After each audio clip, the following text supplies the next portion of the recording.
Olá, queridos amigos da Novo Tempo, sejam todos bem-vindos ao programa Bíblia Fácil, temporada Santuário.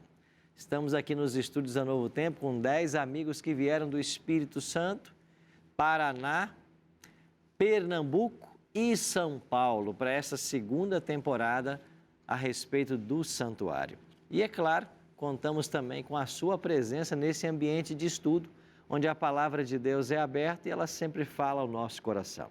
Por isso você é muito bem-vindo ao Bíblia Fácil, o seu programa semanal de estudo da Bíblia. Quero convidar você a também tomar a sua Bíblia e participar conosco agora desse estudo. Eu quero aproveitar e oferecer para você um dos presentes que a Novo Tempo tem aqui, que é o DVD Santuário, o Caminho de Deus.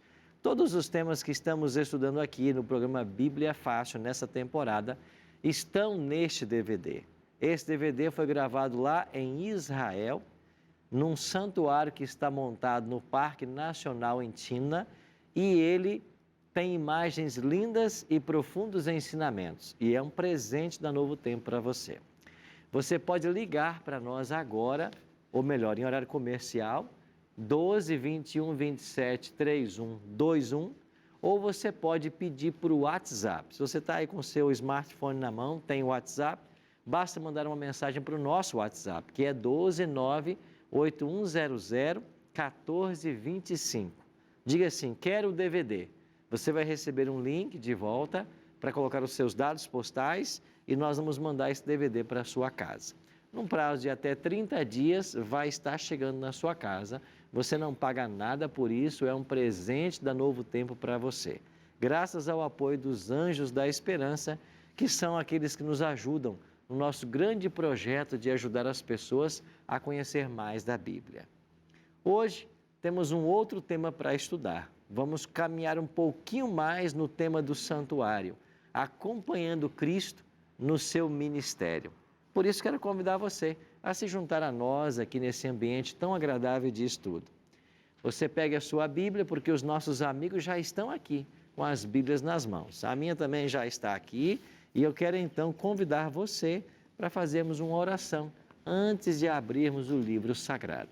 Se você tiver condições, feche seus olhos e ora comigo. Pai de amor, muito obrigado por estarmos juntos mais uma vez para estudarmos o Teu livro santo. Que o Teu bom e Santo Espírito seja o nosso professor mais uma vez e que nós possamos aprender um pouquinho mais a respeito desse tema tão importante para a nossa vida cristã, que é o santuário. É a nossa oração, em nome de Jesus. Amém. Então vamos continuar nossa caminhada pelo santuário. Nosso tema de hoje, o ministério de Cristo no lugar santíssimo. Semana passada, estudamos a respeito do ministério de Cristo no lugar santo, hoje no lugar santíssimo. Mas eu vou fazer uma breve recapitulação com vocês. Um dos textos lindos que temos na Palavra de Deus, já limos com vocês aqui em outras semanas, é o Salmo 77:13. É um salmo escrito por Asaf, filho de Gerson, e Asaf escreveu assim: o teu caminho, ó Deus, está no santuário. Que Deus é tão grande como o nosso Deus? E aqui um destaque a palavra bacodes, que foi traduzida em algumas Bíblias como santidade, mas também é santuário. O teu caminho, ó Deus, está no santuário. Vimos então que quando Cristo se encarnou, Ele veio habitar conosco. Por isso o nome Emanuel, Deus conosco. E então a gente pode fazer uma analogia, né, de que Ele veio morar no acampamento. Em algum momento Ele caminharia pelo santuário. Então, usando uma alegoria, Ele veio morar no acampamento quando se encarna e Ele entra pelo santuário em algum momento do seu ministério. Quando Ele fez isso? Aos 30 anos. quando ele então vai até o Rio Jordão para ser batizado. E a água que continha a pia, aqui no pátio do santuário, e esta água era para a purificação do sacerdote, antes dele começar a oficiar no santuário. O batismo também é pela água, um símbolo de purificação. Então Jesus, aos 30 anos, é batizado. Depois ele caminha para o Calvário, simbolizado no pátio pelo altar de holocausto. Vimos que essa caminhada durou exatamente 3 anos e meio. Depois do sacrifício da cruz, em algum momento Jesus então foi crucificado aos 33 anos e em algum momento ele começaria o seu ministério no lugar santo. E assim como o santuário terrestre tinha o lugar santo e o lugar santíssimo, Jesus entraria para o local santo em algum momento. E nós vimos aqui que isso aconteceu no dia de Pentecostes. João 7,39 diz: isto ele disse com respeito ao Espírito que haviam de receber os que nele crescem, pois o Espírito até aquele momento não fora dado, porque Jesus não havia sido ainda glorificado. Então, Cristo envia o Espírito Santo no dia de Pentecostes, e é nesse dia de Pentecostes que ele começa a atuar como nosso sacerdote. Então, agora Cristo tem uma função sacerdotal. Aqui no pátio, ele veio como oferta, e ele morre como oferta. Agora, no santo, ele é o nosso advogado, ele é o nosso sacerdote. E nós vimos semana passada que, em algum momento, Jesus teria então que passar do santo para o santíssimo, para começar o seu ministério sumo sacerdotal. E por que isso era necessário? Porque o santuário era um evangelho em símbolo. E tudo o que acontecia aqui apontava para Cristo, sua morte e sua obra no santuário celestial. Então, em algum momento, Jesus deixaria de ser sacerdote e passaria a atuar como sumo sacerdote. Esse é o tema de hoje. Jesus como nosso sumo sacerdote. Agora, quando é que Jesus sai do santo e passa para o santíssimo? Quando ele começa esse ministério sumo sacerdotal? Há uma festa que nós estudamos aqui, das 7 festas celebradas por Israel, que vai nos dar esse momento. É justamente a festa da expiação. Então, o dia da expiação, o ritual da expiação, é o que vai nos ajudar a compreender quando é que Jesus começaria a atuar como sumo sacerdote. E por que é esse ritual que vai nos ajudar? Era porque nesse dia, quem é que entrava em cena? O sumo sacerdote. Então, o sumo sacerdote, a mais alta autoridade religiosa da nação de Israel, entrava em cena no dia da expiação. E ele vinha fazer o quê? A purificação do santuário. E se o que acontecia no santuário era uma sombra das coisas celestes, em algum momento Jesus também viria para purificar o santuário, para fazer expiação, para ser sumo sacerdote. Então, todos os animais que morriam no santuário apontavam para o momento que Jesus seria levado para o Calvário. Agora, o ministério do sacerdote aqui no santuário, no pátio e no local santo, apontava também para o ministério sacerdotal de Cristo. E ele foi para os céus no ano 31, após ele haver ressuscitado, ele ascendeu definitivamente aos céus e então foi entronizado no santuário, tornando-se nosso sacerdote, nosso advogado, como ensinou João, em 1 João 2,1.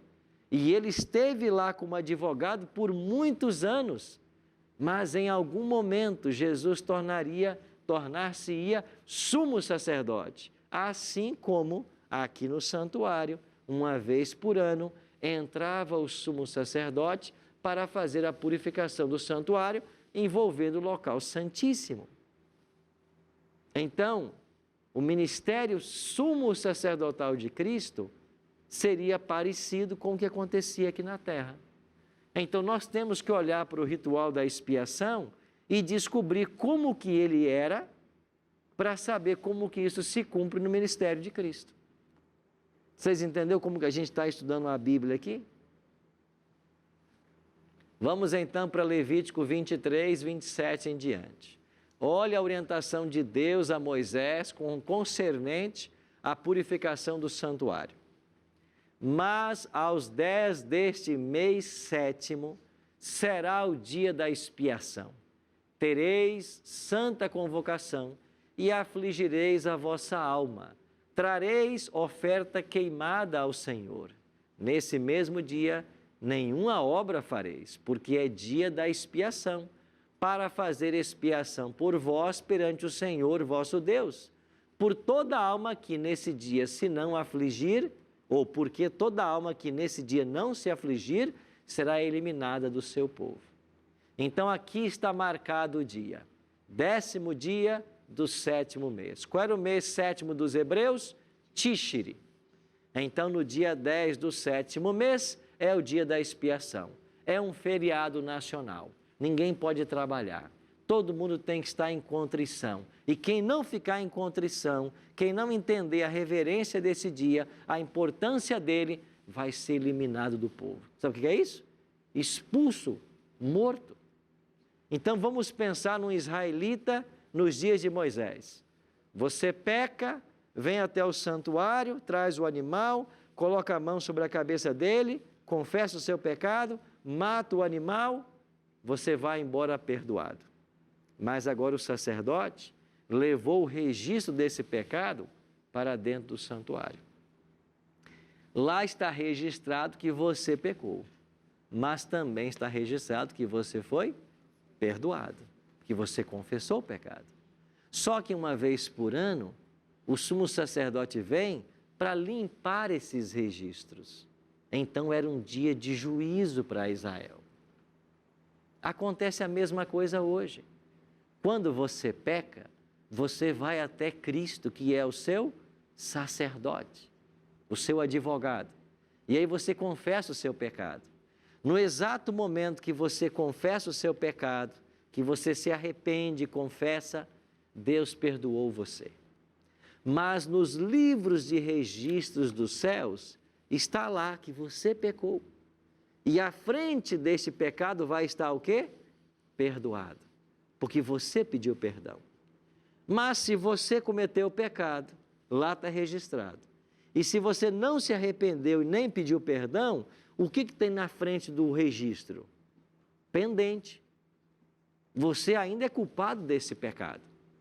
Então veja, na dinâmica da salvação, o perdão é uma constante. Porque nós somos falhos. Porque nós pecamos todos os dias. Quem aqui que não pecou essa semana? Quem aqui não pecou essa semana?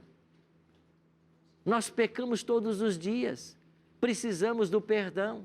Aí você entende porque Cristo, na oração que Ele ensinou, na oração modelo, o que é parte dessa oração modelo ensinada por Cristo?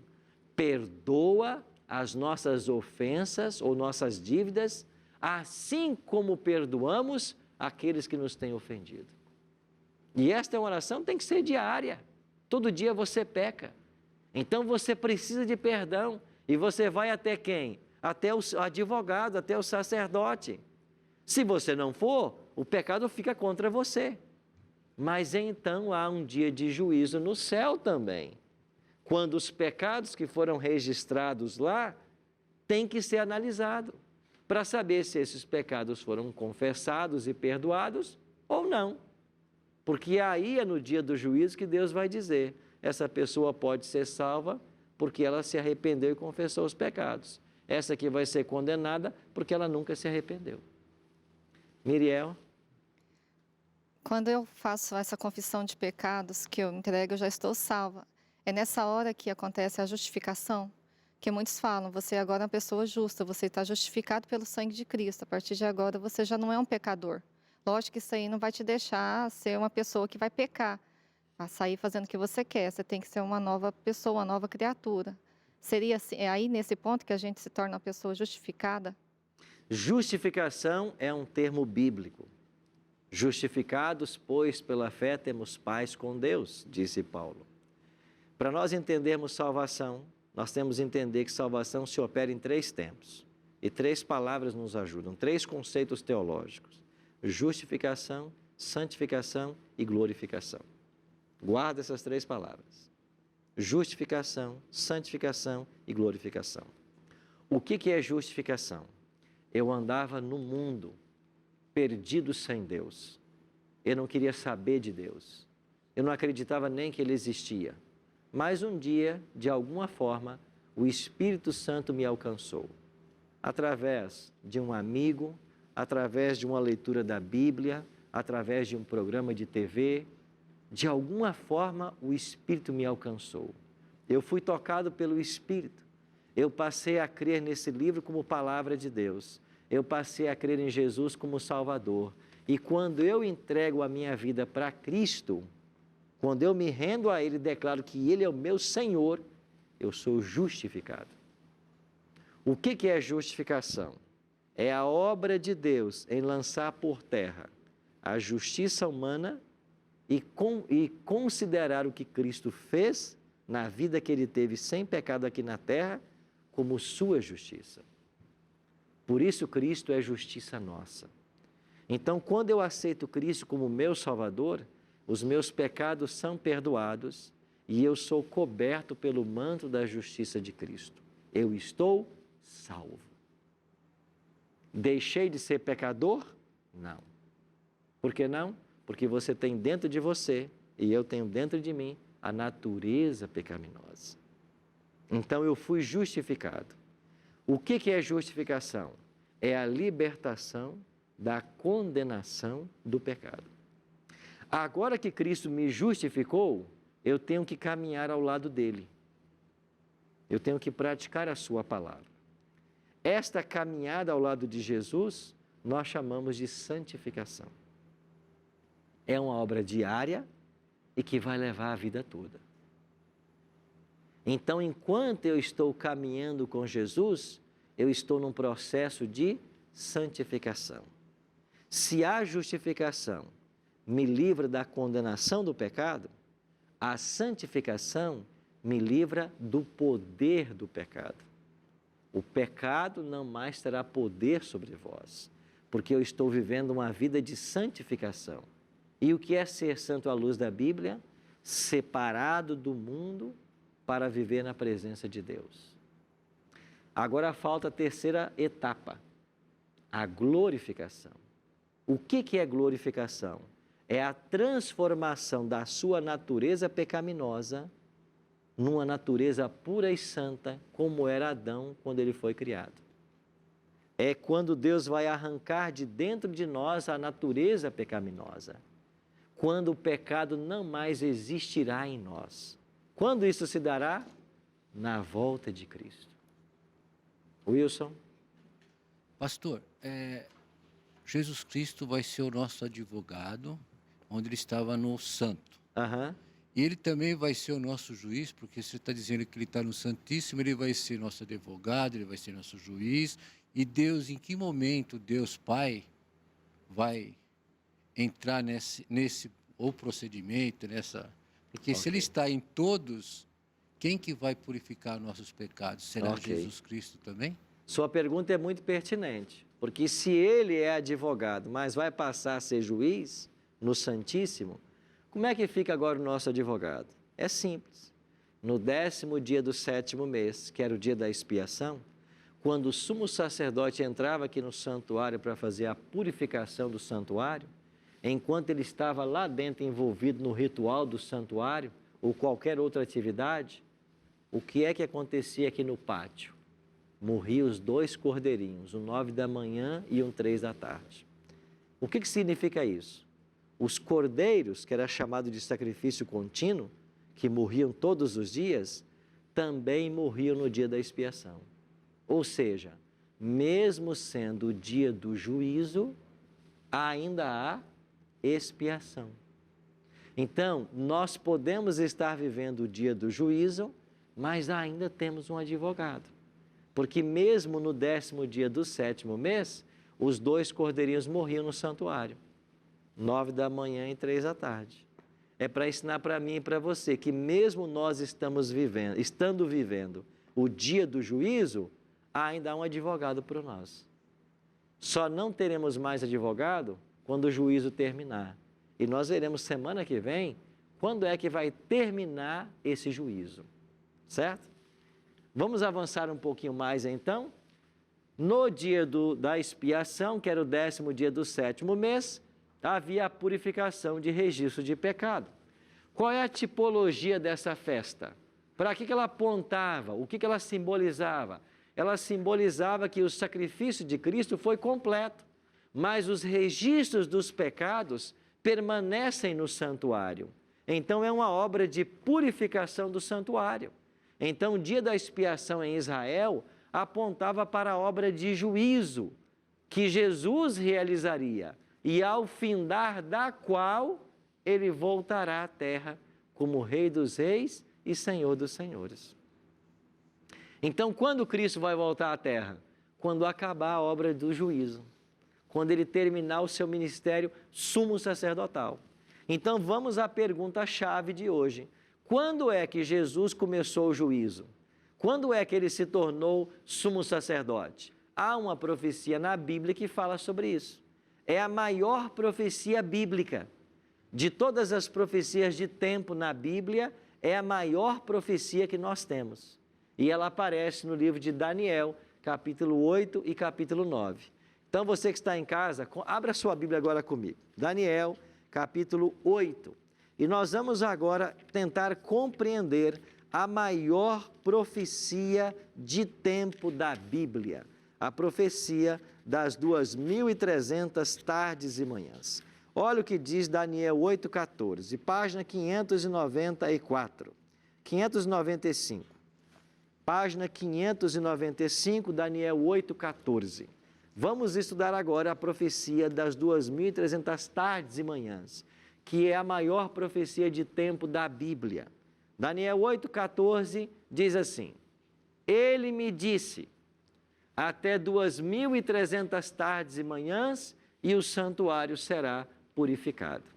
Aqui é o anjo Gabriel que está dizendo para Daniel: Daniel, quando se passarem 2.300 tardes e manhãs, o santuário será purificado. Tarde e manhã é a expressão que o Gênesis usa para dia. Houve tarde e manhã o primeiro dia, houve tarde e manhã o segundo dia, terceiro dia, isso é Gênesis 1. Então, tarde e manhã é um dia na Bíblia. Agora, se na Bíblia, períodos proféticos, cada dia equivale a um ano, então você tem um período de 2.300 anos. Então, o anjo está dizendo para Daniel, Daniel, quando se passarem 2.300 anos, o santuário vai ser purificado. Para que eu saiba, então, quando termina o período, eu preciso saber quando é que ele começa. Porque se eu sei a data inicial, eu somo 2.300 e chego à data final, quando o santuário seria purificado. Aí Daniel, agora capítulo 9. Olha agora Daniel capítulo 9, no versículo 24. Nós já estudamos aqui a profecia das 70 semanas. E eu vou reprisá-las com vocês. Daniel 9, 24. 70 semanas estão determinadas sobre o teu povo, sobre a tua santa cidade, para fazer cessar a transgressão, para dar fim aos pecados, para expiar a iniquidade, para trazer a justiça eterna, para selar a visão e a profecia e para ungir o santo dos santos. 70 semanas estão determinadas. A palavra hebraica aqui é shatá. E o que quer dizer shatá?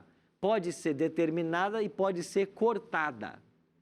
70 semanas estão cortadas. Cortadas de onde?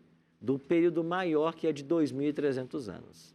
Então, a profecia das 70 semanas, que foi um tempo de oportunidade que Deus deu ao povo de Israel, ela está dentro da profecia das 2.300 tardes e manhãs. Ela foi tirada desse período. Daí a expressão shatá, cortadas.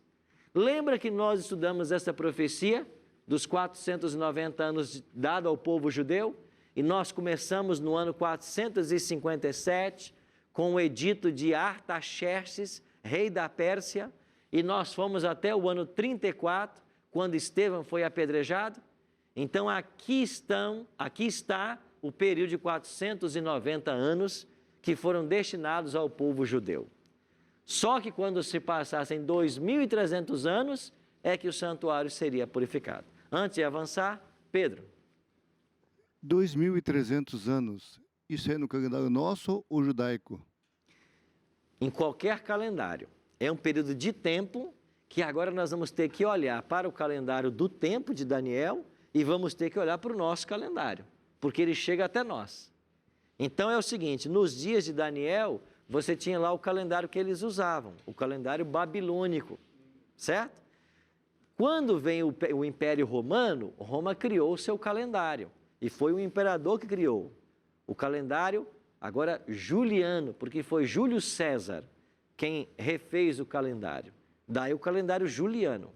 Esse calendário juliano ficou por muito tempo valendo até a Idade Média.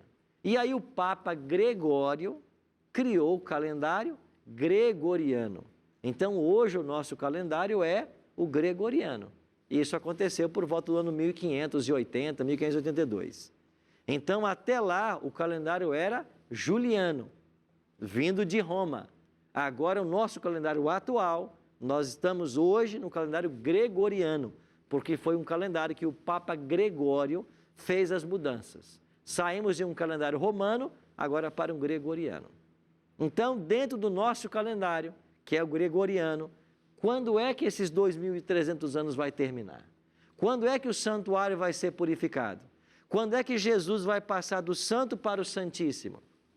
Nós vamos por um rápido intervalo e eu volto para nós juntos analisarmos isso à luz da Bíblia. Não saia daí.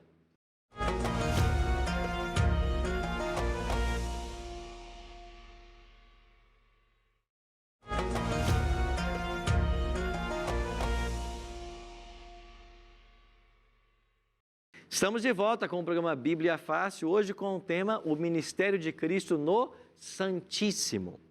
Jesus veio como oferta, morreu no Calvário, atuaria como sacerdote de acordo com a tipologia do santuário, ele foi assunto aos céus no ano 31, começou a atuar como nosso advogado e em algum momento Jesus começaria a julgar, obra sumo sacerdotal. E nós agora estamos estudando a profecia de Daniel 8,14, das 2.300 tardes e manhãs, que aponta para esse momento exato, quando Jesus deixaria de ser sacerdote e passaria a ser sumo sacerdote. Nós vimos no primeiro bloco que a profecia das 70 semanas, destinadas ao povo judeu, terminou no ano 34. Começou com o decreto de Artaxerxes, em 457 a.C., isso está lá em Esdras, capítulo 7, e nos levou até o ano 34. Então, do ano 457 ao ano 34, nós temos 490 anos, ou 70 semanas. Isso é o período que estava profetizado em Daniel 9:24 para a nação judaica. Só que Daniel 8,14 diz que quando se passassem 2.300 anos, o santuário seria purificado. Logo, não seria o santuário terrestre, porque este nem mais existiria. No ano 70 ele foi destruído.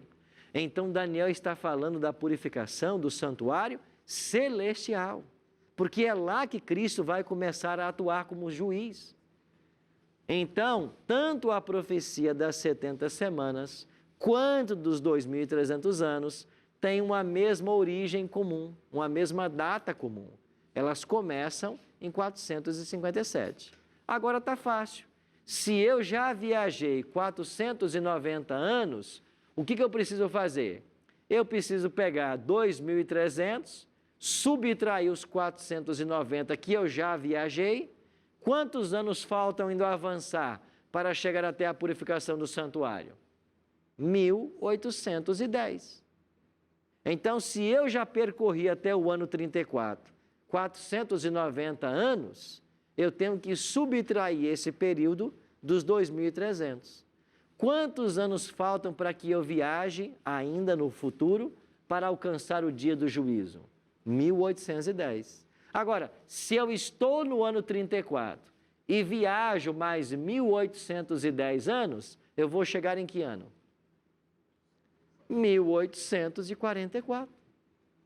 Ou seja, 1844 do calendário gregoriano é o ano em que Jesus começaria a obra sumo sacerdotal, começaria a purificação do santuário celeste, começaria o juízo. Agora me falta uma coisa. No ano 1844, que dia? Se lá em Israel era o 10º dia do 7º mês, que era Tishri, eu tenho que fazer agora uma transposição do calendário de Israel para o nosso calendário gregoriano. E você viu que eu já mostrei aqui uma tabela com os meses hebreus e os nossos? Está lembrado que mês era comparado a Tishri, o 7º mês? Outubro. E o 10º dia, o dia da expiação para os judeus em 1844, caiu em que dia de outubro? Dia 22. Então veja, o dia 22 de outubro de 1844 é a data que Jesus então deixa de ser sacerdote e passa a ser sumo sacerdote, ainda que, como o Wilson perguntou, ele continue atuando como advogado, porque mesmo no dia da expiação havia o sacrifício contínuo. Então hoje, Wilson, ele acumula as funções, ele tanto é nosso advogado, como também ele já é juiz, ele já começou a obra de juízo. É por isso que o apóstolo Paulo escreveu assim para a igreja de Corinto: porque importa que todos nós compareçamos perante o tribunal de Cristo, para que cada um receba segundo o bem ou mal que tiver feito por meio do corpo. Todos nós, Samanta, eu e você, viu? Wilson, você também vai. Vai. Pedro, você também vai. Eva, você também vai. Você que está em casa me assistindo, você também vai. Você também vai comparecer um dia perante o tribunal de Cristo. Agora, nós temos que ter medo disso? Claro que não. Porque ele também é o nosso advogado. Agora, se Cristo não é o teu advogado, aí o problema é sério. Porque aí você não tem chance. Porque nós vamos ser julgados pelo bem ou mal que nós fizemos. Mas quando Cristo é o advogado, sabe o que ele faz? Ele pega a justiça dele, o manto de justiça, a vida sem pecado que ele levou, e ele cobre você, se ele é o teu advogado. Mas se ele não é, é você e o juiz. Aí o seu caso é sem esperança. É por isso que nós só temos uma saída: termos o advogado. Sim. Essas 77 semanas que ele fala, já chegamos, já passamos ou ainda está por vir? As 70 semanas, vou voltar ao slide aqui, elas terminaram no ano 34, com o apedrejamento de Estevão. Aí nós viajamos mais 1810 anos, porque o período total é 2.300, e nós chegamos agora ao ano 1844. Então nós estamos hoje há mais de 150 anos, ou há mais de 170 anos. O juízo já começou há mais de 170 anos. Começou quando? Lá, no dia 22 de outubro de 1844. É por isso que Paulo ensinou que todos nós vamos comparecer perante o tribunal de Cristo. Como é que eu compareço perante esse tribunal? Eu vou lá pessoalmente, fisicamente? Não. Livros de registro. É a minha vida que está registrada. É esta análise que vai ser levada ao tribunal. Mas eu vou explicar isso com mais detalhes. Samanta. Pastor, nessa data, 22 de 1844, aconteceu algum fato histórico que mostre para gente, assim, o que essa profecia? O Claro, cumprimento dessa profecia? algo extraordinário aconteceu. Apocalipse 14, 6 e 7 diz assim: temei a Deus e dai-lhe glória, pois é chegada a hora do seu juízo. Apocalipse 14, 6 e 7 anuncia também esse mesmo juízo. Jesus começou o trabalho dele. Então, no dia 22 de outubro, Jesus começou a julgar. Como é que é esse juízo? Eclesiastes 12, 13 e 14. De tudo que se tem ouvido, a suma é: teme a Deus e guarda os seus mandamentos, porque isso é o dever de todo homem, porque Deus há de trazer a juízo todas as obras, até as que estão escondidas, quer sejam boas, quer sejam más. Então, o juízo vai começar. E qual é a norma desse juízo? A lei de Deus. Por isso a Bíblia diz: de tudo que se tem ouvido, a suma é: teme a Deus e guarda os seus mandamentos, porque isso é o dever do homem. Então, quando o meu nome for levado perante o tribunal e o registro da minha vida for analisado, qual é a norma do juízo? É a lei de Deus. Qual é o critério para avaliar a minha conduta? A lei de Deus. Então, em 1844, lá no céu, Jesus começa agora uma obra de juízo, porque ele entra no segundo compartimento. Ele começa uma nova fase do seu ministério. O juízo começou. E aqui na Terra? Aqui na Terra, essa profecia havia sido estudada. E dos anos 1840 até 1844, nesses 4 anos, e principalmente nos últimos 2 anos, de 42 a 44, aconteceu o que nós chamamos o segundo grande reavivamento nos Estados Unidos da América do Norte. Lá houve um movimento chamado Millerita. E esse movimento Millerita levou por todas as partes dos Estados Unidos e outros países do mundo a grande mensagem: Jesus vai voltar. Porque eles, estudando essa profecia, acharam que a purificação do santuário seria a volta de Jesus. E eles começaram a pregar que Jesus voltaria nessa data. Então, milhares de pessoas no mundo todo passou a crer que Jesus voltaria nessa data. E quando a data chegou, Jesus não voltou. Aconteceu um grande desapontamento. Só que esses crentes desapontados, alguns se apostataram, outros continuaram marcando datas, mas houve um grupo que voltou-se para a Bíblia para entender por que Jesus não havia voltado. E esse grupo entendeu que a data estava certa. Algo aconteceria nessa data. E eles descobriram que não era a volta de Jesus, mas era o início do juízo no céu, depois do qual Jesus voltaria à Terra. E é desse movimento que nasceu a Igreja Adventista do Sétimo Dia. Então, a data de nascimento da nossa igreja, Adventista do Sétimo Dia, é 22 de outubro de 1844. Miriel.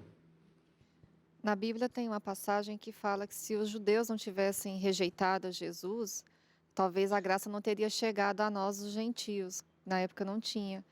E se não tivesse acontecido isso? Tem como saber como que seria? Se a gente receberia o cristianismo igual ele é hoje para a gente? Talvez a expressão se refira porque nós não estaríamos aqui. Uma vez que os judeus não tivessem rejeitado a Cristo, o mundo teria sido evangelizado naquela época. E Jesus teria voltado naqueles dias. Por isso não nos alcançaria. Mas como eles rejeitaram, aí Deus chamou um homem para que o evangelho fosse levado aos gentios. Quem é esse homem? Paulo. E de Paulo o evangelho foi levado aos gentios e levado aos 4 cantos da terra e alcançou o Brasil, alcançou a nós. Certo? Então veja o que aconteceu. No dia 22 de outubro de 1844, há mais de 170 anos atrás, Jesus começou o juízo. Agora, esse juízo que Jesus começou terá como norma o quê? A lei de Deus. Aí nós chegamos num ponto muito especial. Eu e você somos salvos pela graça. Efésios 2, verso 8. Porque pela graça sois salvos, mediante a fé. Isso não vem de vós, é dom de Deus. Verso 9. Não de obras, para que ninguém se glorie. Nós somos salvos é pela graça, mas nós seremos julgados é pelas obras. Por quê? Porque as obras simplesmente demonstram se eu estou salvo ou não. Tânia? Jesus já começou o julgamento. Há mais de 170 anos. É. Então ele julga os vivos e os mortos. Os vivos, pá. O que acontece com esses já julgados? Se a pessoa está morta, ela é julgada. E como ela está morta, não pode fazer mais decisão nenhuma, o caso é definido. Se ela é declarada salva, o nome dela vai para a lista da primeira ressurreição. Se ela é declarada perdida e as obras são analisadas, ela vai para a lista da segunda ressurreição. Está lembrado que Jesus falou de 2 ressurreições? João 5, 28 e 29? A primeira ressurreição é a da vida, a segunda é da condenação. Então, quem está salvo vai para a primeira ressurreição, Jesus volta, ressuscita ele, leva ele para o céu e ele vai viver eternamente. Quem está perdido? Jesus volta, ele continua morto, vai ficar morto mais 1000 anos, 1000 anos depois vai ressuscitar para ser destruído. São as 2 ressurreições que a Bíblia fala. Agora, e quem está vivo? O meu nome pode estar passando hoje no juízo? Pode. Mas o que acontece com o meu nome? Ele permanece em aberto. Por quê? Porque eu estou vivo. Porque amanhã vai ser um outro dia. E pode ser que hoje eu esteja perdido, mas amanhã eu me entregue a Cristo. Pode ser que hoje eu esteja em pecado, mas amanhã eu me arrependa. Então, meu caso está em aberto. O contrário é verdade. Pode ser que hoje eu esteja salvo, mas amanhã eu faço uma escolha errada e abandone Cristo. Aí eu saio do estar de salvo para perdido. Então, para quem está vivo, salvação é uma questão dinâmica, é diária. É por isso Paulo diz, aquele que está em pé, cuide para que não caia. Porque é uma questão diária, dinâmica. Agora, quando é que o meu caso, ou o caso dos vivos, o nosso caso, que estamos vivos, vai ser definido? Ele é definido primeiro, se a gente morre. Porque todo mundo que morre, morre salvo, morre perdido. Segundo, se eu em vida pecar contra o Espírito Santo. Esse pecado não tem perdão. Aí você já está condenado. Ou, se Jesus deixar o santuário. Porque quando ele deixar o santuário, e nós vamos estudar isso semana que vem, quando é que ele vai deixar o santuário, como vai ser isso? Aí o caso já está decidido. Porque quando ele sai do santuário, quem é que saiu de cena também? O advogado. Entendeu? É por isso que eu preciso hoje compreender bem esse assunto. Ana? Ele fala que é julgado pelas obras. Quais são essas obras? Tudo que você faz, tudo é obra. Então a Bíblia, Paulo em Gálatas 5, 22 e 23, fala dos frutos do Espírito. E Paulo também fala das obras da carne. Então na Bíblia você tem obras da carne e frutos do Espírito. Quem vive no pecado, pratica as obras da carne. Quais são as obras da carne? Prostituição, mentira, homicídio, lascívia, tudo isso são as obras da carne. Quais são os frutos do Espírito? Quem vive com Cristo, quem está na presença dEle, bondade, mansidão, alegria, temperança, domínio próprio. Ele menciona 9, né? Lá em Gálatas 5, 22 e 23. Então, se uma pessoa produz na vida dela as obras do Espírito, os frutos do Espírito, é porque Cristo domina o coração. Mas se a pessoa produz as obras da carne, é porque o diabo domina o coração. Ah, pastor, isso é muito radical. Não. Jesus falou assim, ninguém pode servir a 2 senhores. Ou seu coração é de Cristo, se ele não for, ele vai ser do diabo. Por que você ouve nos noticiários hoje que um pai pega um filho e mata? Coração do diabo. Por que você ouve nos noticiários que uma pessoa pega uma arma, sai para assaltar, mata? Coração dominado pelo diabo. Se Cristo não domina o coração, o diabo vai dominar. E esse domínio é paulatino. Ele vai aumentando a sua área de domínio até tomar conta completamente. E aí, quando ele toma conta completamente, você vê as aberrações, as loucuras, as misérias que o ser humano é capaz de fazer. Mas se Cristo domina o coração, você percebe como é a pessoa. Você percebe o contato com a pessoa, o convívio com a pessoa. E sabe qual é a característica que mais distingue aquele que Cristo habita o coração? Qual é? O amor.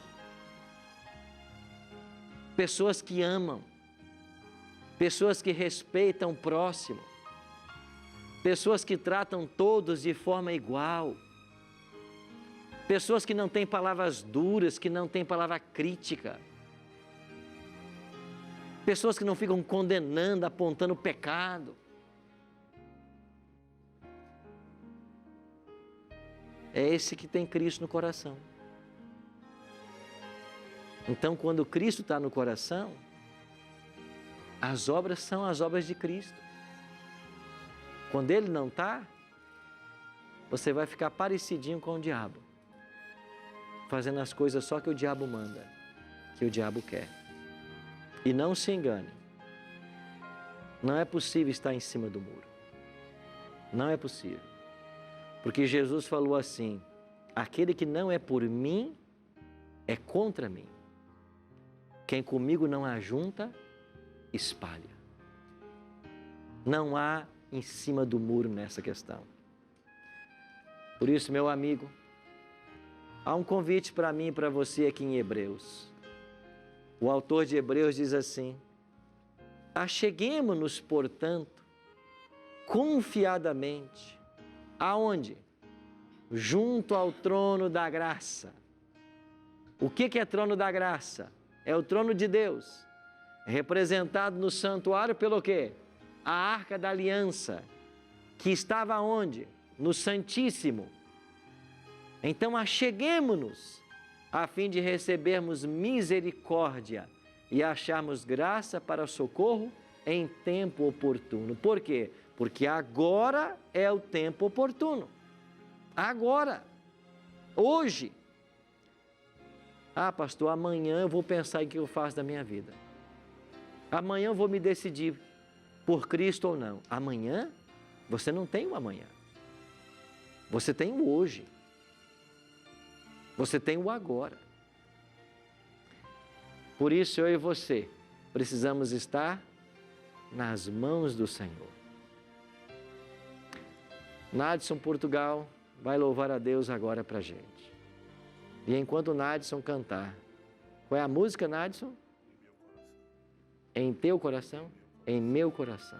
Enquanto ele cantar, eu queria que você pensasse: esse meu coração é de Cristo?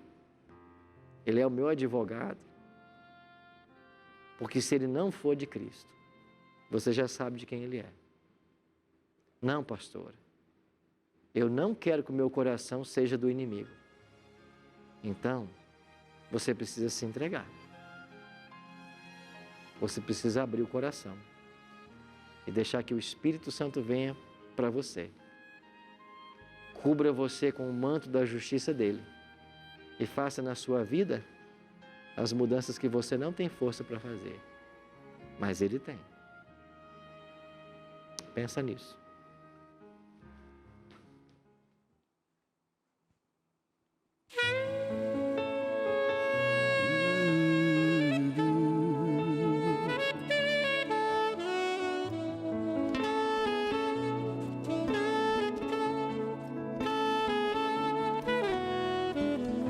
Os homens dizem saber tudo de Jesus, da vida que ele teve aqui,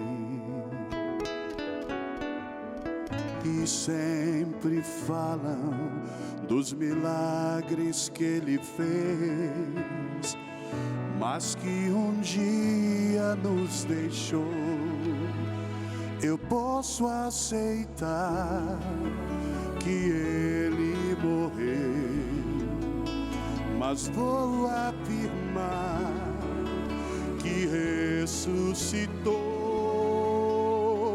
Com o seu sangue lavou minha vida, livrou-me da morte, pagou meus pecados e hoje habita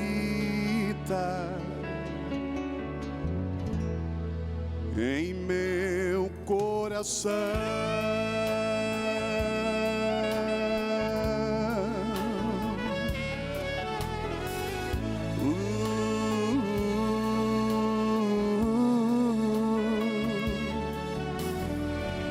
Por isso creio que crucificado foi, mas do sepulcro levantou, e ressurreto ele hoje pode ouvir a minha voz na multidão. Eu posso aceitar que ele morreu, mas vou afirmar que ressuscitou. Com o seu sangue lavou minha vida, livrou-me da morte, pagou meus pecados e hoje habita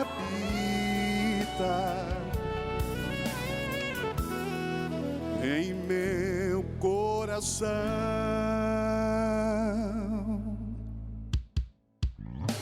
Eu posso aceitar que ele morreu, mas vou afirmar que ressuscitou.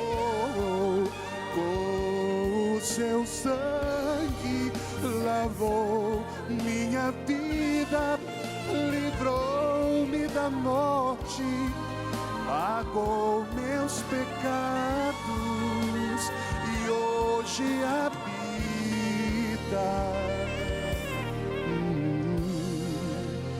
em meu coração.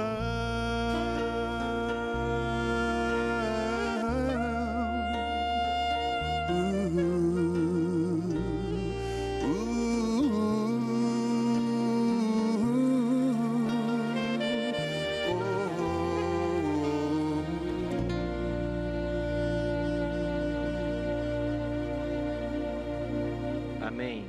Obrigado, Nadson. É isso que Jesus fez. Com o seu sangue apagou meus pecados, livrou-me da morte e hoje habita no meu coração. Ele quer habitar no seu coração, mas Ele não vai fazer isso se você não abrir o coração para Ele, se você não tomar a decisão de servi-lo como Senhor e Mestre. É uma decisão que você tem que tomar. Pastor, eu não quero tomar essa decisão. É um direito seu. Mas se você não tomar, você vai morrer eternamente. Você vai perder o maior dom que Deus podia dar ao ser humano e pode dar, que é viver eternamente. Você quer viver eternamente? Num ambiente feliz, com as pessoas que nós amamos por toda a eternidade? Então você precisa se entregar. Esse é um convite para todos nós. E se nós abrirmos nosso coração, o Espírito vai fazer morada. Mas você pode dizer não.